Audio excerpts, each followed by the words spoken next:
प्यारी वाणी है, बहुत बहुत ज्यादा प्यारी वाणी है और बहुत विवेकशील वाणी है। इसको समझने के बाद आपके 99% भ्रम खत्म हो जाएगा। तो वाणी का नाम है, ऐ जियरा तू अमर लोक का, पड़ा कालवश आई हो, मन ही स्वरूपी देव निरंजन, तुम्हें राख भरमाई। तो आइए दोस्तों, इस वाणी को समझते हैं, इसका श्रवण करते हैं और जानते हैं इसके बहुत ही ज्यादा गूढ़े भेद। साहिब बंदगी सतनाम। तो क्या कहती है वाणी? ऐ जियरा तू अमर लोक का, पर्यो कालवश आई हो, मन ही स्वरूपी देव निरंजन, तुम्हें राख भरमाई हो। 5, 25, 3 का पिंजड़ा, तामे तुमको राखे हो, पर्यो कालवश आई हो, मन ही स्वरूपी देव निरंजन, तुम्हें राख भरमाई हो। 5, 25, 3 का पिंजड़ा, तामे तुमको राखे हो, तुमको बिसर गई सुध घर की, महिमा आपन भाखे हो। देखिए यहां कितना क्लियर कर दिया कबीर साहब ने कि ऐ जियरा तू अमर लोक का, यानी हे सुरती, तू अमर लोक की है, तू इस लोक की नहीं है। तू इस लोक 5, 25, 3 का पिंजड़ा, तामे तुमको राखे हो, तुमको बिसर गई सुध घर की, महिमा आपन भाखे हो। देखिए यहां कितना क्लियर कर दिया कबीर साहब ने कि ऐ जियरा तू अमर लोक का, यानी हे सुरती, तू अमर लोक की है, तू इस लोक की नहीं है। तू इस लोक में अपना घर समझ बैठी है गलती से, लेकिन ये तेरा घर नहीं है। जिस नाशवान दुनिया को, जिस नाशवान शरीरों को तू चलाने में लगी है, ये एक दिन तेरे भी नहीं रहेंगे। ये यहीं मिट्टी में मिट्टी मिलके खत्म हो जाएंगे और फिर तेरे पास कोई भी रास्ता नहीं होगा जहां पर तू अपना घर बना सके। अभी तो तूने अपना घर समझ लिया इस 5 तत्व के पिंजड़े को, लेकिन जब ये टूटेगा तब तुम कहां रहोगे? ए जियरा तू अमर लोक का, पर्यो कालवश आई हो। तू इस काल की दुनिया में, इस मन की दुनिया में आ गया है भाई। विचार कर ले, विवेक कर ले और अपने असली ठिकाने का रास्ता जानकर सदा के लिए इस देश को छोड़ के चला जा। चला जा इससे पहले कि वो काल तेरे इस शरीर को नष्ट कर दे, वो समय इस तेरे शरीर को नष्ट कर दे। उस समय के आने से पहले पहले तू चेत जा, तू निकल जा अपने घर के रास्ते, नहीं तो अंत समय केवल पछतावा ही हाथ लगेगा और कुछ नहीं। इसीलिए बोला मन ही स्वरूपी देव निरंजन। ये मन स्वरूप का ही देव निरंजन है। कुछ लोगों को भ्रम रहता है कि देव निरंजन यानी काल भगवान कुछ और है और मन कुछ और है, यानी मन उसका कोई एक एजेंट है। अरे नहीं भाई, मन ही काल है। आपको मैंने बताया था काल 2 रूप में है, एक सरगुण साकार, एक निर्गुण निराकार। इन्हीं 2 रूपों में काल जीव को भरमाता है। कोई निर्गुण में रीझ रहा, कोई सरगुण ठहराए, अटपट चाल कबीर की, मुंह से कहीं ना जाए, मुंह से कहीं ना जाए। अरे निर्गुण सरगुण द्वंद्व पसारा और दोनों पड़ गए काल की धारा। दोनों ही काल के मुंह में चले गए। जो निराकार और साकार, इन दोनों से मन लगा बैठे, वो दोनों ही काल के जाल में फंस गए। तो आगे कहते हैं 5, 25, 3 का पिंजड़ा, तामे तुमको राखे हो, तुमको बिसर गई सुध घर की, महिमा आपन भाखे हो। यानी तुम्हारे रहने के लिए इस मन ने 5 तत्व, 25 प्रकृति, 3 गुण का एक घर बना के दिया जिसमें तुम रह रहे हो।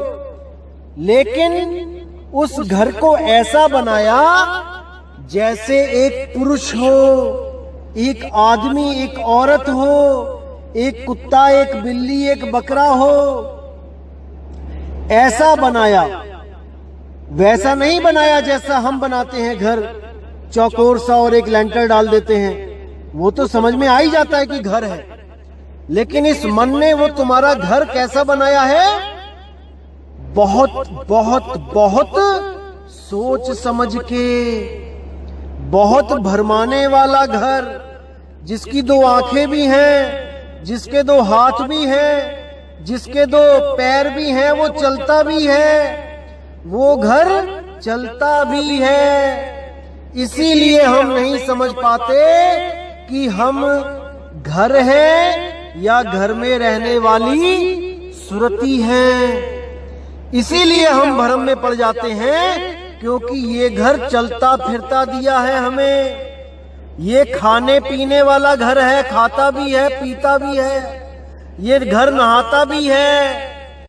और तो और 2 घर मिलके एक तीसरा घर भी बना देते हैं, ताकि उस घर में भी आकर कोई सुरती फंस जाए।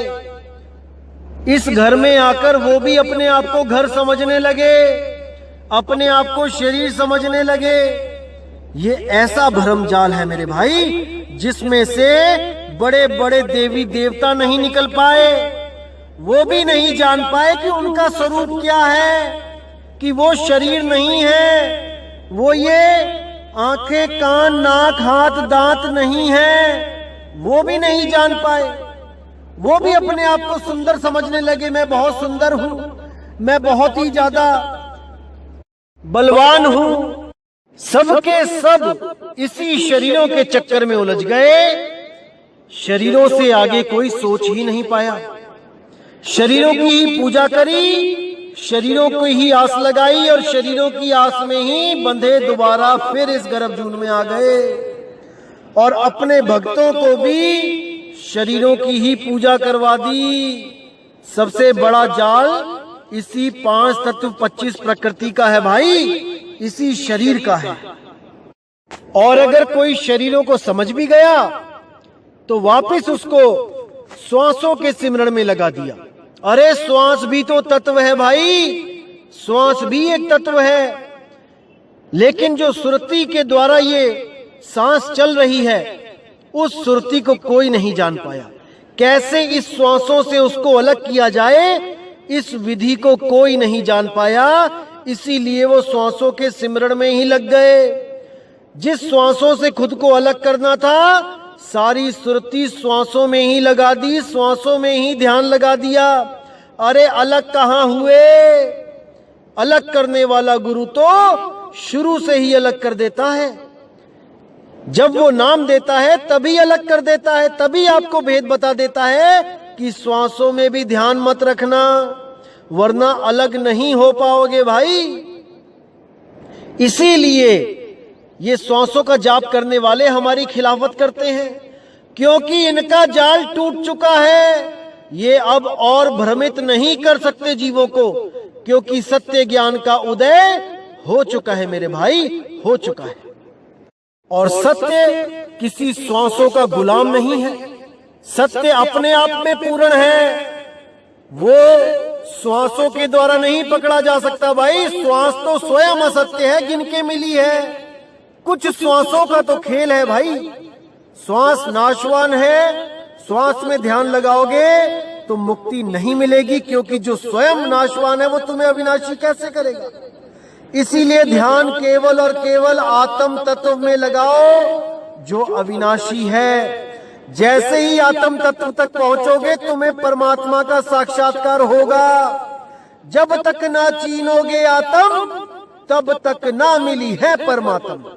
परमात्मा को पाने से पहले अपने आप को जानना पड़ेगा भाई, अपने आत्म स्वरूप को जानना पड़ेगा, इस देही स्वरूप से अलग होना पड़ेगा, तभी उस आत्म स्वरूप को, उस परमात्मा को जान पाओगे। तो कहते हैं तुमको बिसर गई सुध घर की, ये महिमा अपन भाखे हो। तुमको अपने घर की, यानी कि जिस में तुम थे, तुम्हारी स्मृति तुम्हारी आत्मा में लगी हुई थी, तब तुम पक्के घर में रहते थे, पक्का तुम्हारा ठिकाना था। जैसे ही तुम वहां से अलग हुए, वैसे ही तुमने इस शरीरों को, इन 5 तत्व 3 गुण 25 प्रकृतियों को धारण कर लिया। और जैसे ही तुम उस अवस्था को छोड़कर यहां पहुंचे, तुम अपनी उस अवस्था को भूल गए और तुम इन किराए के कमरों में लगे धक्के खाने, एक छोड़ दूसरे में, दूसरा छोड़ तीसरे में। तो यहां बोला जा रहा है तुमको बिसर गई सुध घर की, ये महिमा आपन भाखे हो। ये ज्योति निरंजन, ये मन तुम्हें यहां भरमा के अपनी महिमा भागता है, तुम्हें अपने ही जाल में फंसाता है।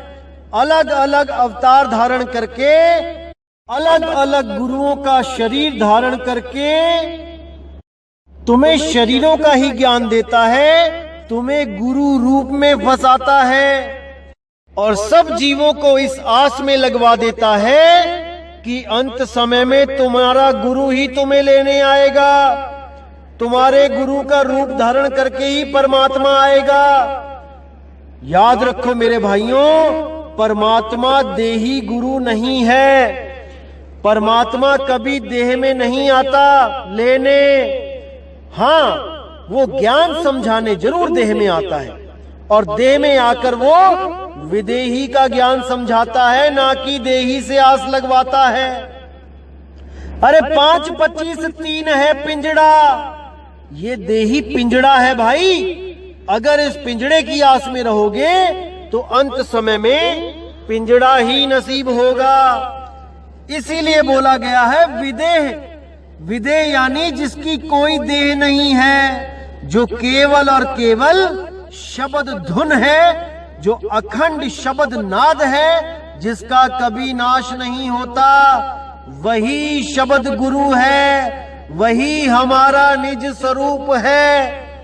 बीजक में भी साखी बोली गई, शब्द हमारा तू शब्द का, सुन मत जा सरक, जो चाहे निज रूप को शब्द ही ले परख।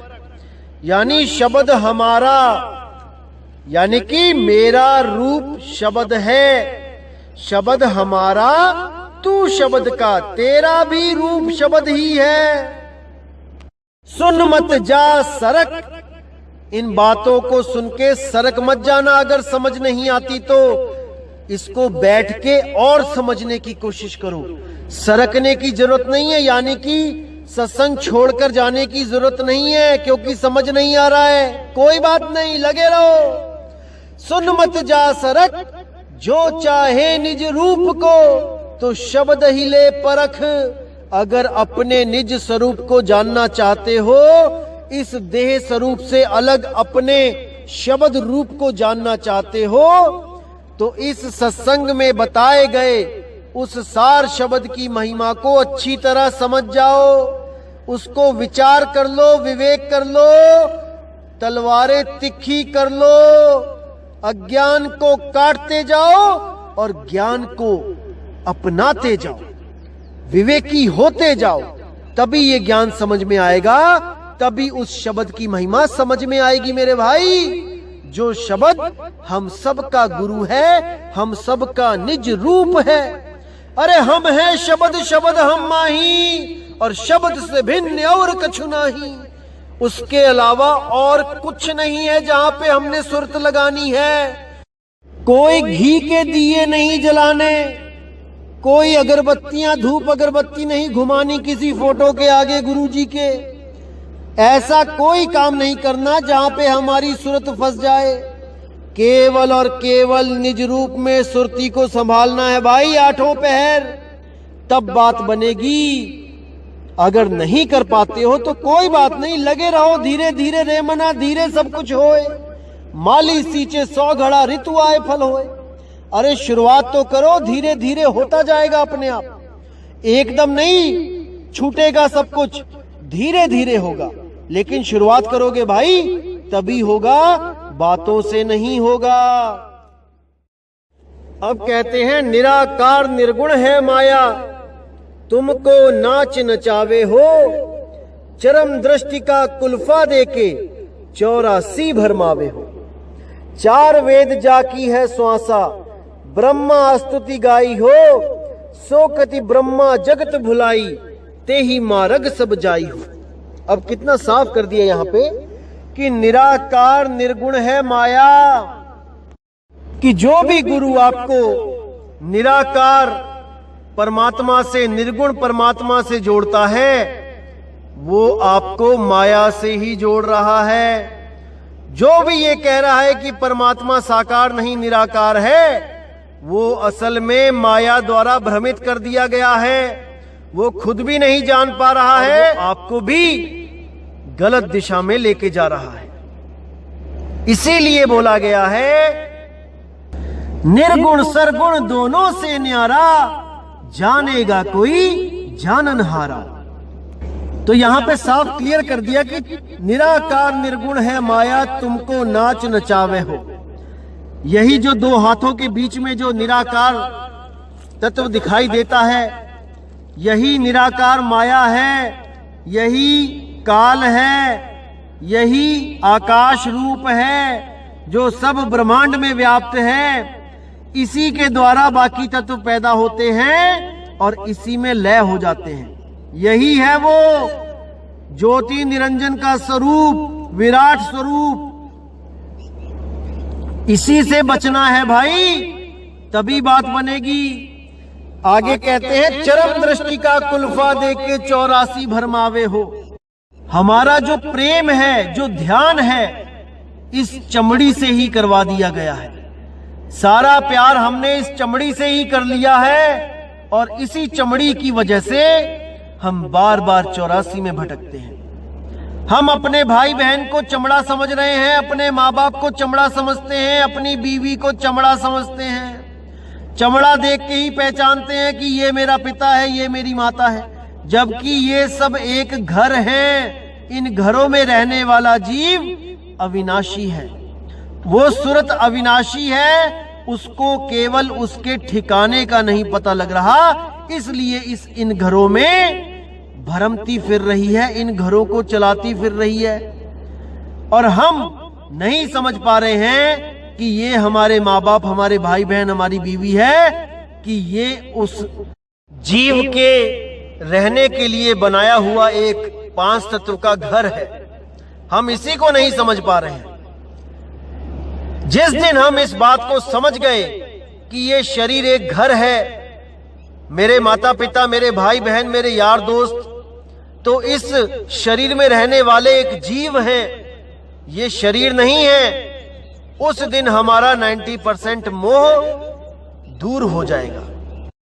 क्योंकि कोई भी दुख आता है तो ये शरीर रोने लग जाता है। इस शरीर की शक्ल ऐसी बनाई गई है कि हमें इससे मोह हो गया है। हम इस घर को रोता नहीं देख सकते, हम इस घर को रोता नहीं देख सकते, क्योंकि हम ये मान बैठते हैं कि मेरा भाई रो रहा है, मेरी बहन रो रही है, मेरे माँ बाप रो रहे हैं। जबकि रो कौन रहा है? ये शरीर रो रहा है, मन रो रहा है।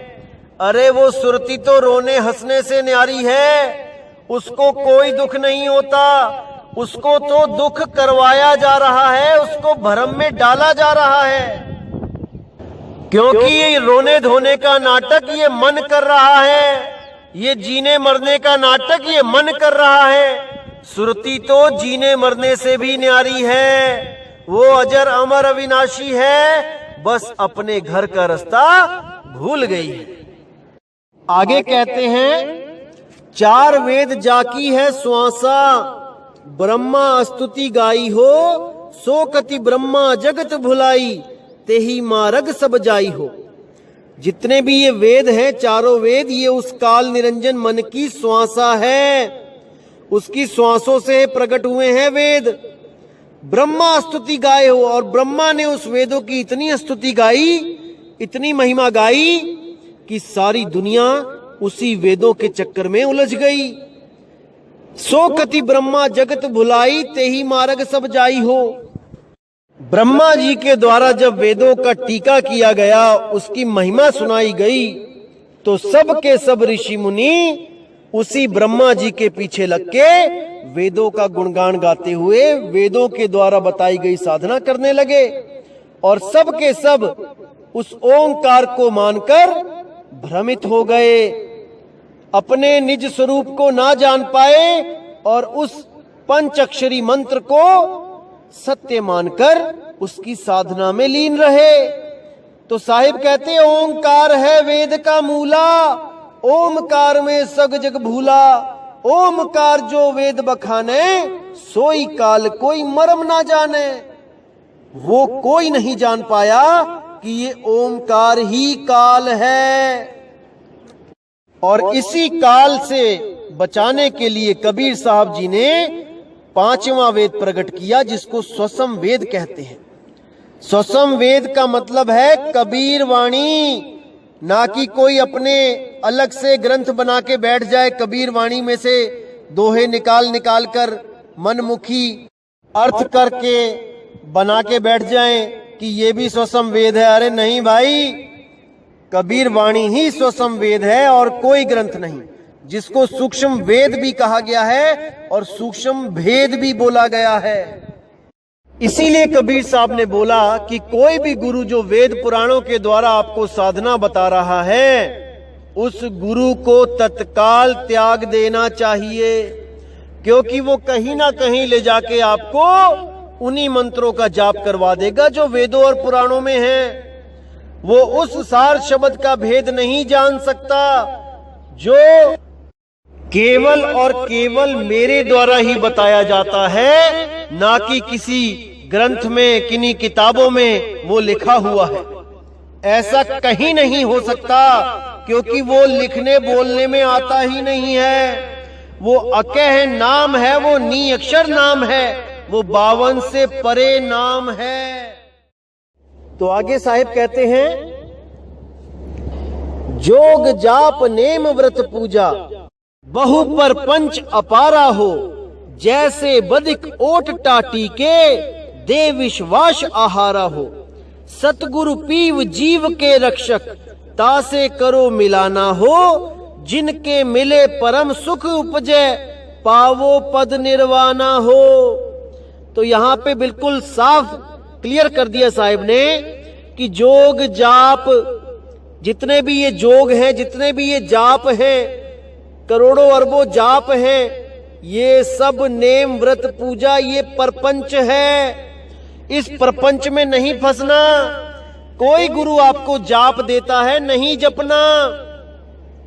कोई व्रत पूजा देता है, कोई एकादशी का व्रत करवाता है, कोई पूर्णमासी का व्रत करवाता है। कई कबीर पंथी आपको मिलेंगे ऐसे जो पूर्णमासी को व्रत रखते हैं। अरे नहीं भाई, ये सब परपंच अपारा हो, जैसे बदिक ओट टाटी के, दे विश्वास आहारा हो। जैसे शिकारी हिरन को पकड़ने के लिए एक नगाड़ा बजाता है और उसके पीछे छुप जाता है, तो हिरन उस निगाड़े को सुनता सुनता जब उसके पास आ जाता है मगन होके, तब वही बहेलिया उस हिरन को मार देता है। इसी तरह ये नित्य नेम, जितने भी ये पूजा पाठ जाप हैं, ये सब झूठी आशा है भाई। ये उस शिकारी की तरह आनंद देते हैं पहले जीव को, और अंत समय में उसको धराशायी कर देते हैं, उसको 84 में डाल देते हैं। तो मेरे भाई बच के रहना है ऐसे गुरुओं से। तो आगे क्या कहते हैं, सतगुरु पीव जीव के रक्षक, तासे करो मिलाना हो, जिनके मिले परम सुख उपजे, पावो पद निर्वाणा हो। अरे सतगुरु पीव हैं, उस जीव के रक्षक हैं। उसी जीव को पीव बनाने के लिए सतगुरु आते हैं। ताकि ये जीव गलती से कहीं ब्रह्म ना हो जाए। अरे ब्रह्म नहीं होना है भाई, सोहंग का जाप करोगे तो एक दिन ब्रह्म हो जाओगे, फिर कुछ हाथ पल्ले नहीं रह जाएगा भाई, दोबारा जन्म मरण में आ जाओगे। सोहंग अवस्था को जानो, सोहम जो तू सोहम, पीव तू पीव हम। जब तक पीव अवस्था को प्राप्त नहीं करोगे, जब तक आप भ्रमते रहोगे। सतगुरु पीव जीव के रक्षक, तासे करो मिलाना हो। उस पीव से मिलान करो, उस शब्द गुरु से मिलान करो, ताकि वो आपको जीव अवस्था से उठा के पीव अवस्था में पहुंचा दे। फिर आप भी उतने समर्थ हो जाओगे जितना वो पीव है। फिर ये मन आपके आगे झुक जाएगा भाई, झुक जाएगा। और वो केवल और केवल सतनाम के द्वारा हो सकता है, अन्य किसी के नाम के द्वारा नहीं। सतनाम कोई काल और अक्षर पुरुष का नाम नहीं है भाई, समझ जाओ। सत्य नाम पाए जो वीरा, संग रहूं मैं दास कबीरा, क्योंकि वो मेरा ही नाम है। जैसे हम अगर किसी मंत्री को जानते हैं तो उसका नाम लेते हैं, जो हम नाम लेते हैं वैसा ही वही नाम का आदमी वो मंत्री है। उस नाम को सुन के हर आदमी उस मंत्री के बारे में सोचता है कि अरे ये उस मंत्री का नाम है, इस आदमी से पंगा नहीं लेना है, नहीं तो वो मंत्री आ जाएगा। इसी तरह सतनाम काल और अक्षर पुरुष का नाम नहीं है, वरना कबीर साहब को वहां आने की जरूरत नहीं है जहां पे सतनाम का जाप हो रहा है। जिसका जाप हो रहा है वो आके बचाए आपको, लेकिन नहीं। कबीर साहब कहते हैं सत्य नाम पाए जो वीरा, संग रहूं मैं दास कबीरा, क्योंकि मेरा ही नाम सत्य नाम है। जो मेरे नाम को जानता है मैं उसके अंग संग हूं। इसीलिए भाई सत्य नाम पे विचार फिर से कर लो, अभी समय है मेरे भाई, अभी समय है। तो आगे कहते हैं जिनके मिले परम सुख उपजे, पावो पद निर्वाणा हो। उस पद को प्राप्त कर लो जहां पे तुम्हें निर्वाण मुक्ति मिल जाएगी, उसके बाद आना जाना खत्म हो जाएगा मेरे भाई। अब साहिब कहते हैं जुगन जुगन हम आए चेतावा, कोई कोई हंस हमारा हो, कहे कबीर ताही पहुंचाऊं, सत्य पुरुष दरबारा हो। कि मैं तो युगों युगों से आके समझा रहा हूं इन जीवों को, लेकिन ये कहां समझ रहे हैं, ये कहां मेरी बात को मान रहे हैं, ये मेरी वाणियों को कहां उनका भेद समझ रहे हैं। ये तो वाणियों का अर्थ का अनर्थ करके अपने जन्म को बर्बाद कर रहे हैं। कभी श्वासों में उलझ जाते हैं, कभी किसी और तत्व में उलझ जाते हैं, कभी मेरी फोटो में उलझ जाते हैं, कभी मेरी मूर्तियों में उलझ जाते हैं, और कभी केवल और केवल मेरी वाणियों को ही पढ़ पढ़ के सोचने लग जाते हैं कि इससे मुक्ति हो जाएगी। अरे नहीं भाई, गुर बिन पढ़े जो वेद पुराना, सार न जाने रहे अज्ञाना। अगर मेरे ग्रंथ को भी पढ़ के कुछ प्राप्ति करना चाहते हो तो गुरु धारण करो। ऐसा गुरु धारण करो जो शब्द भेदी होए, ग्रंथ भेदी ना होए कि केवल बाणियां ही रटी हुई हैं, बाणियां बोली जा रहे हैं, और जब नाम लेने जाओ तो नाम दे रहे हैं गुरुरि ब्रह्मा गुरुरि विष्णु गुरुर देवो महेश्वरा, गुरुर साक्षात परम ब्रह्म तस्मै श्री गुरुवे नमः।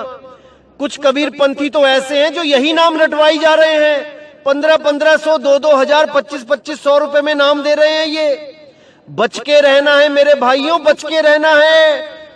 भेड़ की खाल में भेड़िए छुपे बैठे हैं। बाहर से तो ऐसा लगेगा मानो कबीर साक्षात बैठा है, लेकिन जब नाम देते हैं तो ऐसा भरमाते हैं, ऐसा भरमाते हैं जीव को कि 84 में जाने के अलावा और कोई रास्ता ही नहीं बचता है। तो ऐसे गुरुओं से सावधान हो जाओ मेरे भाइयों। ये जन्म बहुत बहुत दुर्लभ है, इसको ऐसे बर्बाद मत करो, मत करो, मत करो। समझ जाओ मेरे भाइयों, समझ जाओ, परमात्मा की वाणी को समझ जाओ। तो दोस्तों, उम्मीद करूंगा कि आज का सत्संग आपके भ्रम तोड़ने के लिए काफी होगा। बहुत से ऐसे भ्रम निकले होंगे आज जिसको समझने के बाद मोह जाल से छुटकारा भी मिलेगा और असलियत से रूबरू भी हो जाओगे। तो दोस्तों, ऐसे ही विवेक बढ़ाते चलो। और बहुत ही खुशी हो रही है जो ये ज्ञान अब पूरे ब्रह्मांड में फैलेगा। देश विदेशों से जो फोन आ रहे हैं, एक एक जीव हंस जाग रहा है। बहुत खुशी होती है दोस्तों, जब कोई भी एक नया जीव इस ज्ञान को समझ के सरेंडर करता है उस मालिक की वाणी के आगे। अपने पुराने गुरुओं के द्वारा जो रंग चढ़ा हुआ होता है उसको उतारते भी एक पल नहीं लगता है। इतना विवेक दे देता है परमात्मा उस जीव की बुद्धि में कि उसको वही गुरु अधूरा लगने लगता है जिसके लिए वो 20-20, 30-30 साल से उसको सतगुरु मान के बैठा था, उसके लिए सब कुछ कर सकता था। आज वही गुरु अधूरा लगने लग जाता है इन वाणियों का सही अर्थ जानने के बाद, उस शब्द की सही पहचान होने के बाद। इसीलिए मैं कहता हूं दोस्तों, परमात्मा से कुछ मांगना है, सुख दुख मत मांगो, विवेक मांगो, विवेक, ताकि आपको हमेशा के लिए इस जन्म और मरण से मुक्ति मिल सके, इस काल की नगरी से छुटकारा हो सके, बार बार गर्भ जून में जाने से छुटकारा मिल सके मेरे भाइयों। तो दोस्तों, अब सत्संग यहीं समाप्त करूंगा और पूरी उम्मीद करूंगा कि आप सब मेरे भाइयों का विवेक और ज्यादा बढ़ रहा है और बढ़ता ही जाएगा। इसी के साथ दोस्तों मुझे विदा करें। जय गुरु बंदी छोड़ वैराग साहिब, जय गुरु बंदी छोड़ साधु शरण साहिब जी, जय गुरु बंदी छोड़ बाबा मदन साहिब जी, जय जय सतगुरु बंदी छोड़ सतगुरु सत्य कबीर साहिब की सदा ही जय हो, सदा ही जय हो मेरे मालिक की साहिब बंदगी सतनाम।